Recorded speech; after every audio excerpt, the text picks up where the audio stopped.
Yes, madam. Cheesy corn po kayo, madam. Yes, boss. Sa inyo po, boss. Cheesy corn kayo, boss. Boss, magkano po yung cheesy corn natin dito, boss? Dito po meron po tayong 20 regular, 50, 70, 90 overload. Pinaka-best seller po natin itong 50. Overload na yung 90 pesos. Opo, kasama na po yung cheese powder. Yan, ito po homemade po namin, melted cheese. Sa bahay po ginagawa. Bigyan mo nga ako ng isang 70 pesos, boss. Isang 70 pesos.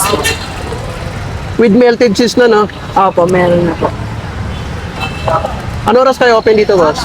Po, mga nag-open po kami mga alas 8 po. Mga ganun na oras po. Tapos nag-uwi na po kami mga alas 8 rin po ng gabi. So yan na po yung cheese powder, ano? Opo, ito po melted cheese po. Tapos yan na yung melted cheese. Yun.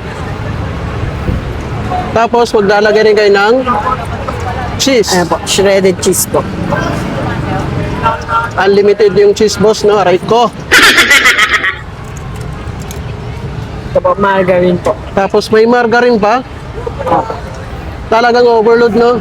Ito po, condensed po. Oh, may isa pang ano, condense, no? Saan ka nila pwede matagpuan, boss? Po, dito lang po sa Carriedo po, corner po, Estero Sigado. Estero Sigada. Tuwing alas 6 lang po kami nalabas, pero doon po talaga kami sa hotdog ng papang. Open po kayo dito kahit holiday, no? Opo, open po kami lagi kahit holiday, araw-araw, Araw-araw open. 24/7. Yun. Ito po, sir. So ito na po guys yung kanyang ano, cheesy corn with melted cheese. Try natin. Thank you. Ngayon po, sir. Yan guys, try natin ang kanilang ano, cheesy corn overload. Ayan, with melted cheese. Yun, try natin.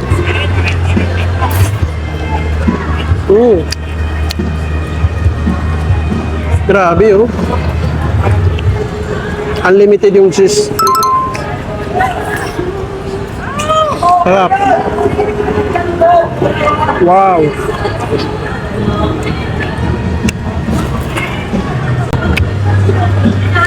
Sarap yung ano, cheesy corn.